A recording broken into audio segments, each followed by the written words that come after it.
ابھی U P سے ایک جگہ سے خبر میرے پاس آئی، میں فون پر موبائل پر کسی نے مجھ کو بتایا، اللہ کی قسم میرے رونگٹے کھڑے ہو گئے۔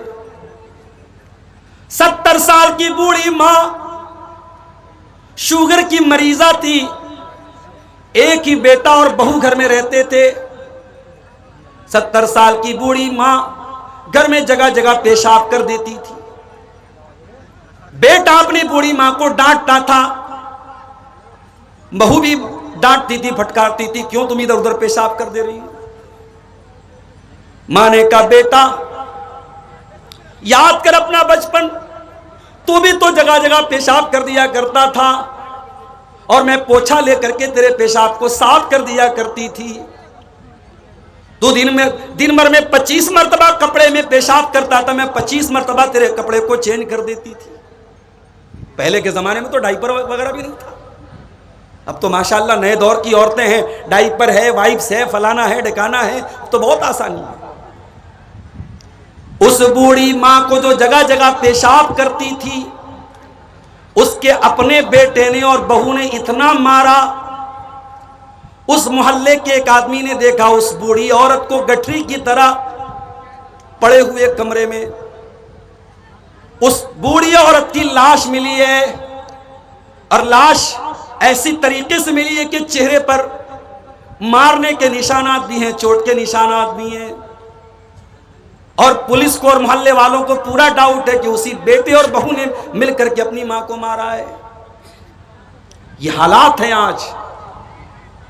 انسان اتنا کرور ہو چکا ہے، اتنا کٹھور ہو چکا ہے، اتنا سخت دل ہو چکا ہے۔ وَوَصَّيْنَا الْإِنسَانَ بِوَالِدَيْهِ، اے انسان تو اپنے ماتا پتا کے ساتھ اچھا سلوک کر۔ حَمَلَتْهُ أُمُّهُ کرہا، حملت امہ وہنن علی وہن، تیری ماں نے تکلیف در تکلیف سے تجھ کو اپنے پیٹ میں رکھا ہے۔ قرآن کے 26ویں پارے میں اللہ نے فرمایا وَوَصَّيْنَا الْإِنسَانَ بِوَالِدَيْهِ إِحْسَانًا، ہم نے انسان کو حکم دیا اپنے ماتا پتا کے ساتھ تو اچھا سلوک کر۔ حملت امہ کرہا ووضعتہ کرہا، تیری ماں نے بڑی تکلیف سے تجھ کو پیٹ میں رکھا تھا اور بڑی تکلیفیں جھیل کر کے تجھ کو جنم دیا تھا۔ 3 تکلیفیں ایسی ہیں جو ماں اٹھاتی ہے، پیٹ میں رکھنے کی تکلیف، جنم دینے کی تکلیف، اور 9 مہینے تک دودھ پلانے کی تکلیف۔ اسی لیے باپ کا درجہ اپنی جگہ ہے، مگر ماں کا درجہ باپ سے بھی 3 گنا زیادہ ہے۔ دنیا والوں، تم کہتے ہو اسلام نے عورت کو کیا دیا ہے، آؤ میں تم کو بتاؤں، اسلام نے عورت کو یہ سمان دیا ہے کہ اگر عورت ماں ہے تو باپ سے 3 گنا اس کا درجہ زیادہ ہے۔ جزاک اللہ بیٹا۔ اللہ کے پیارے نبی کے پاس ایک صحابی آئے اور آ کر کے سوال کیا من احق الناس بحسن صحابتی، اے اللہ کے نبی میرے اچھے سلوک کا سب سے زیادہ حقدار کون ہے؟ آپ نے فرمایا اموں کا، تیری ماں ہے۔ پوچھا اس کے بعد کون ہے؟ آپ نے فرمایا تیری ماں ہے۔ اس کے بعد پوچھا کون ہے؟ فرمایا تیری ماں ہے۔ چوتھی مرتبہ آپ نے فرمایا تیرا باپ ہے۔ جس ماں کو اسلام نے یہ درجہ دیا تھا، اس ماں کو آج آپ نے گالی بنا دیا۔ کسی سے لڑائی ہوتی ہے، ماں کی گالی ہم دیتے ہیں۔ تمہیں گالی دینے کے لیے باپ نہیں ملا، گالی دینے کے لیے بھائی نہیں ملا، گالی دینے کے لیے کوئی اور ماں ملی تھی تجھے گالی دینے کے لیے، تو انہیں ماں کو گالی بنا دیا۔ نبی نے 3 مرتبہ ماں کا نام لیا۔ ایک صحابی اللہ کے نبی کے پاس آئے اور کہا اے اللہ کے نبی میں جہاد میں جانا چاہتا ہوں، آپ کے ساتھ جنگ میں جانا چاہتا ہوں، میں اپنے ماں باپ کو چھوڑ کے آیا ہوں، رو رہے ہیں میرے ماں باپ۔ آپ نے فرمایا اے میرے صحابی جاؤ اور اپنے ماں باپ کو ہنسا کر کے آؤ جیسے تم رلا کر کے آئے ہو۔ ماں باپ کو رلانے کی تم کو اجازت نہیں ہے، انہوں نے ہمیشہ تمہیں ہنسایا ہے، ان کی وجہ سے تمہارے لب پر مسکراہٹ آئی ہے، لہذا تمہاری وجہ سے ان کی آنکھوں میں آنسو نہیں آنے چاہیے۔ جاؤ اپنے ماں باپ کو تم ہنسا کر کے آؤ۔ عورت اگر ماں ہے اس کا یہ درجہ ہے۔ اور یہی عورت اگر بیٹی بن کے آتی ہے، اللہ کے پیارے نبی کیا فرماتے ہیں؟ من ابتلیا بہذہ البنات شیئا کن لہ سترا من النار، جس کو اللہ تعالیٰ بیٹی دے کر کے آزماتا ہے، جس کا امتحان اللہ تعالیٰ بیٹی دے کر کے لیتا ہے اور اس امتحان میں وہ کھرا اتر جاتا ہے، اللہ کے پیارے نبی فرماتے ہیں کن لہ سترا من النار، وہ بیٹی اپنے ماں باپ کو جہنم کی آگ سے بچاتی ہے۔ او بیٹی والو، بیٹی تو تم کو جہنم کی آگ سے بچانے کے لیے آئی ہے، مگر تم نے کیا کیا ذرا غور کرو۔ کتنی بیٹیاں ہیں، باپ اپنی بیٹی سے ڈھنگ سے بات تک نہیں کرتا، جوان بیٹی سے باپ بات کرنا بھی اپنی انسلٹ سمجھتا ہے۔ باپ گھر میں آتا ہے، بیٹی جلدی سے کمرے میں چلی جاتی ہے، باپ کو دیکھ کے ڈر جاتی ہے۔ او لوگوں، باپ بیٹیوں کو ڈرانے والا نہیں، باپ بیٹیوں سے پیار کرنے والا ہونا چاہیے۔ اللہ کے پیارے نبی جناب محمد رسول اللہ صلی اللہ علیہ وسلم کیسے باپ تھے بیٹیوں کے؟ حضرت عائشہ فرماتی ہیں، بخاری کی روایت ہے، جب حضرت فاطمہ آتی تھی، نبی کی بیٹی جب آتی تھی، اللہ کے پیارے نبی اپنی بیٹی کا ویلکم کرتے تھے، سواگت کرتے تھے، کھڑے ہو جاتے تھے اور کہتے تھے مرحبا ببنتی، اے میری بیٹی تیرا آنا مبارک ہو، اور آپ اپنی بیٹی کا ہاتھ پکڑ کے چوم لیتے تھے اور اپنی سیٹ پر اپنے بغل میں اپنے بازو میں اپنی بیٹی کو بٹھاتے تھے۔ بیٹی اگر ہے عورت تو پیار اور سمان کے لائق ہے۔ ہمارے یہاں تو صاحب کہتے بیٹی پرایا دھن ہوتی، یہ ہوگی کسی کے ہاں کہاوت، ہمارے یہاں بیٹی کبھی پرائی نہیں ہوتی ہے، معاف کیجیے، اسلام میں بیٹی کبھی پرائی نہیں ہے۔ سسرال چلی گئی ہے، کسی کی بیوی بن چکی ہے، کسی کی ماں بن چکی ہے، مگر ماں باپ سے اس کا رشتہ کبھی نہیں ٹوٹتا ہے۔ اور میار پور والوں، تم بیٹیوں کو جہیز دیتے ہو، کاش کہ تم نے جہیز بن کر کے بیٹیوں کو وراثت میں ان کا حق دیا ہو۔ جاؤ بہار اور کٹیہار کے کسی بھی عالم سے سوال کر کے پوچھو کہ بھائی اپنی بہن کا حق دیے بغیر اور باپ اپنی بیٹی کو جائیداد میں وراثت میں اس کے حق سے محروم کر کے اگر حج کرنے جا رہا ہے، عمرہ کرنے جا رہا ہے، کیا اس کا عمرہ قبول ہوگا اللہ تعالیٰ کے؟ جاؤ فتویٰ پوچھ لو۔ یہ کوئی آپشنل چیز نہیں ہے کہ چاہو تو عمل کر لو۔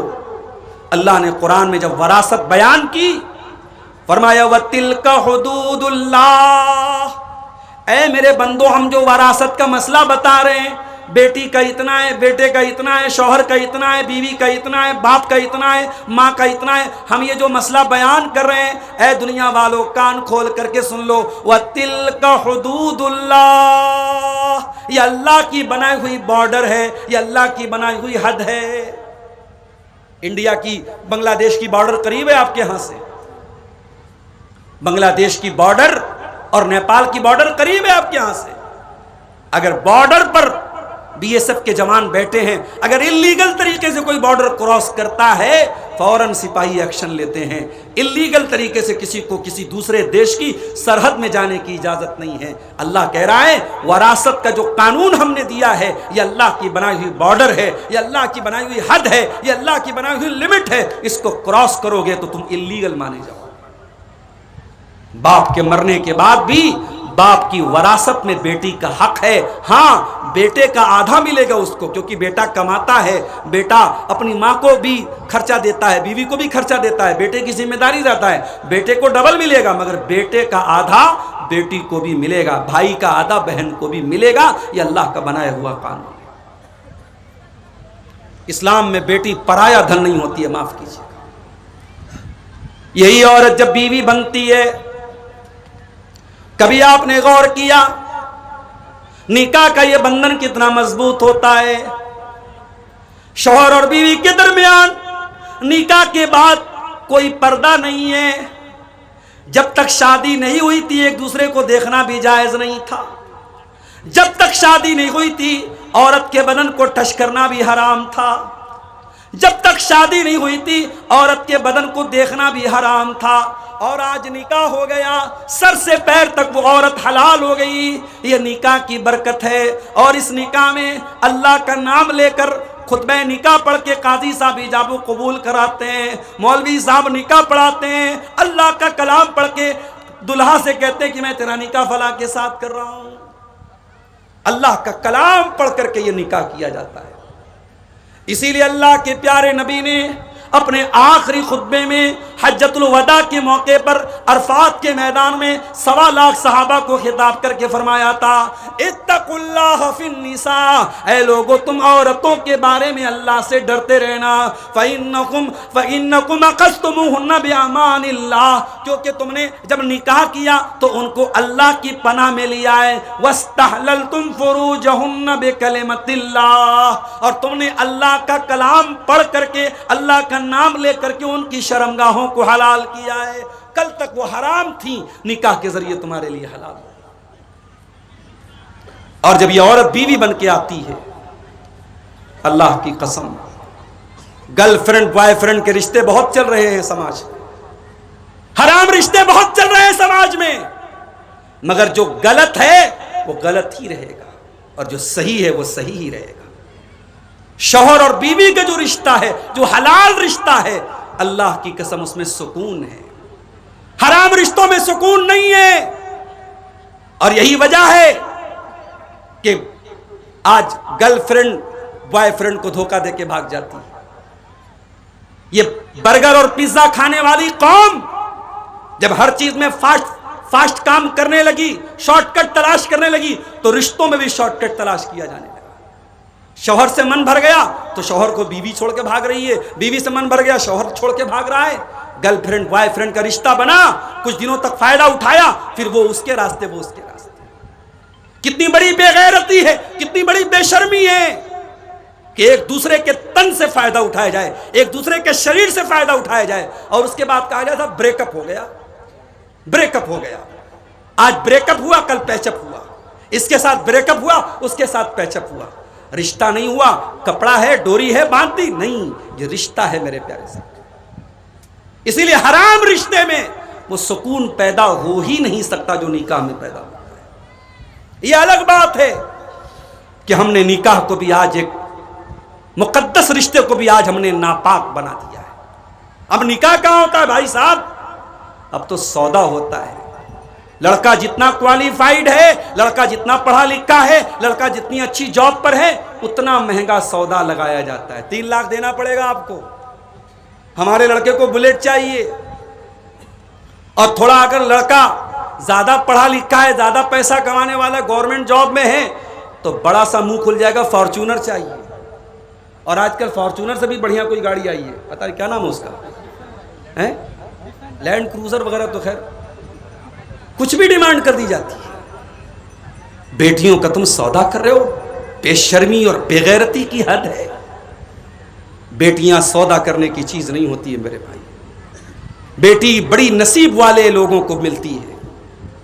میرا تجربہ ہے، اور تم بھی تجربہ کر کے دیکھ لینا، جس کے گھر میں بیٹی پیدا ہوئی ہے وہ تجربہ کر کے دیکھ لے، اس کی روزی روٹی میں برکت پیدا ہو جاتی ہے، اس کے مال میں برکت پیدا ہو جاتی ہے۔ آٹومیٹک اس کو محسوس ہوتا ہے کہ میرے گھر میں برکت آئی ہے۔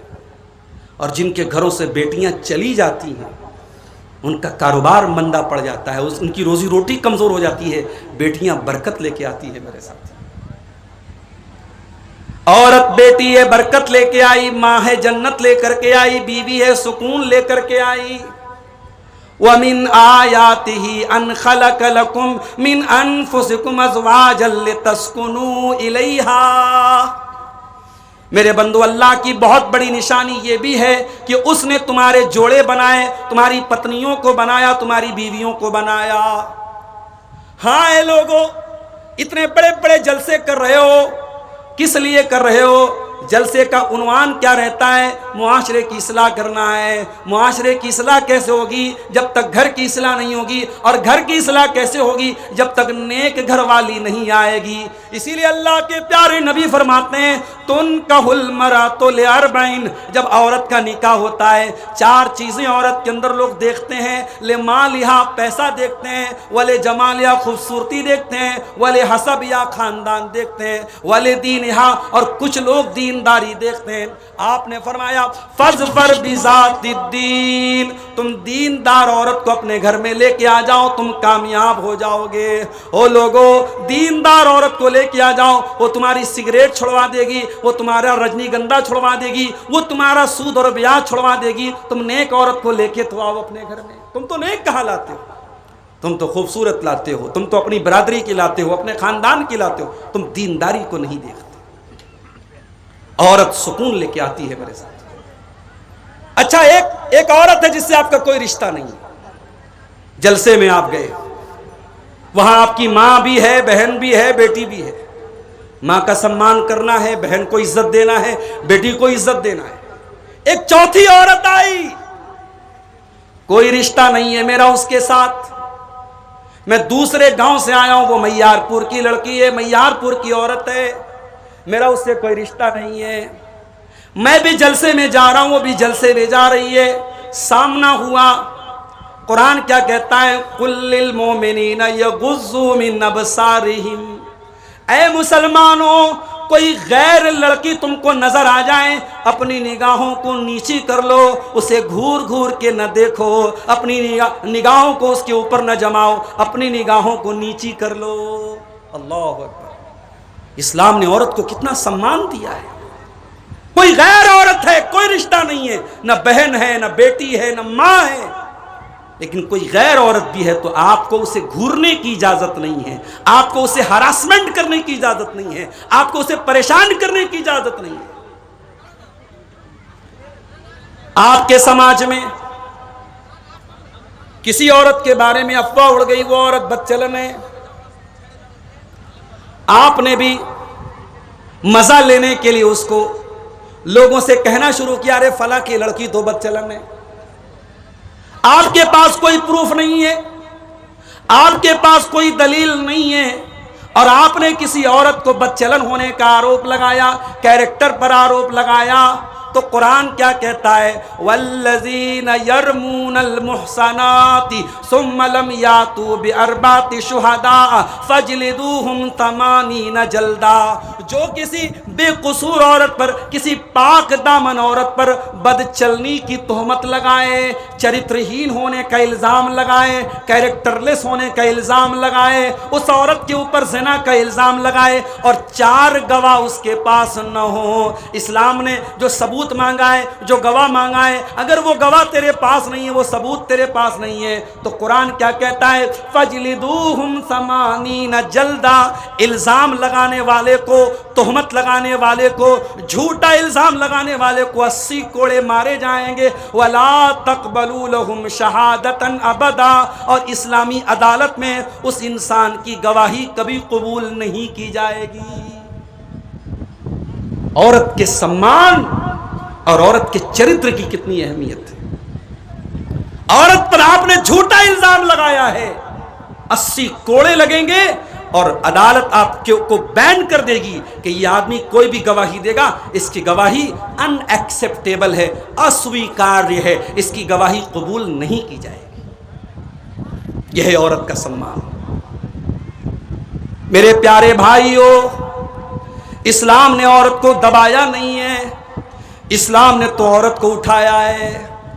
اللہ کے پیارے نبی جب عرب کی دھرتی پر آئے تھے، اس عورت کے اوپر بہت اتیاچار ہوتا تھا، جانوروں کی طرح یہ عورت بازار میں بکا کرتی تھی، ایک عورت سے 10 لوگ شادی کرتے تھے۔ پتی کے مرنے کے بعد آپ کے بھارت کی دھرتی پر بھی 1400 سال پہلے نہیں بلکہ 100 سال پہلے بھی ستی پرتھا لاگو تھی۔ پتی کے مرنے کے بعد پتنی کو پتی کی چتا کے ساتھ جلا دیا جاتا تھا۔ ودھوا عورت اور بیوہ عورت کا نکاح کرنا، شادی کرنا